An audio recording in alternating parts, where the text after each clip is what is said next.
ಕೆಂಡ ಉಬ್ಬರದ ಕಂಡ ಗೋಪುರದ ಕಲ್ಯಾಣಿ. ಈ 9 ಮಕ್ಕಳ ತಾಯಿಯಾದ ತನ್ನ ತಂಗಿಯನ್ನು ಕಂಡರೆ ಬರಗೇರಿಗೆ ಅದೆಷ್ಟು ಪ್ರೀತಿ. ತನಗೆ ಮಕ್ಕಳಿಲ್ಲ ಎನ್ನುವ ಕೊರಗು ನೀಗಿಸಿದ ಈ ತಂಗಿಯ ಮಕ್ಕಳನ್ನು ಕಂಡರೆ ಅವಳಿಗೆ ಕಡಲು ತುಂಬುವಷ್ಟು ವಾತ್ಸಲ್ಯ.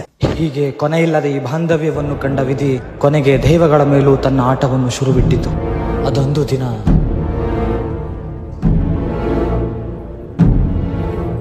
ಕಂಡವರ ಮಾತು ಕೇಳಿ ತನ್ನ ಅಕ್ಕನ ಗೊಡ್ಡು ಗರ್ಭವನ್ನು ಅವಮಾನಿಸಲು ತಂಗಿಯು ತನ್ನ ಮಕ್ಕಳನ್ನು ಬುಟ್ಟಿಯಲ್ಲಿ ಮುಚ್ಚಿಟ್ಟು ಎಲ್ಲೋ ಆಟವಾಡಲು ಹೋಗಿದ್ದಾರೆ ಅಕ್ಕ ಎಂದು ಸುಳ್ಳು ನುಡಿದೇಬಿಟ್ಟು ಜಗನ್ಮಾತೆಗೆ ಅರಿವಾದ ಆ ಸುಳ್ಳಿನಿಂದ ಅವಳ ಅತ್ಯುಗ್ರವಾಗಿ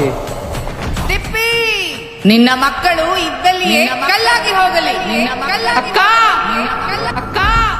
ಮುಂದೆ ಒಬ್ಬರ ಮುಖ ಒಬ್ಬರು ನೋಡದೆ ದೂರಾದ ಅಕ್ಕ ತಂಗಿಯರನ್ನು ಸಂತೈಸಿದ ಅಕ್ಕ ಏಕನಾಥಿಯು ಅವರನ್ನು ಎದೆಗವಚಿಕೊಂಡು ಪ್ರತಿ ವರ್ಷ ತನ್ನ ಜಾತ್ರೆಯ ಸಾಲಿನಲ್ಲಿಯೇ ನೀವಿಬ್ಬರು ಮತ್ತೆ ಮುಖಾಮುಖಿಯಾಗಿ 3 ಗಳಿಗೆ ಒಟ್ಟಿಗೆ ಸೇರಬೇಕೆ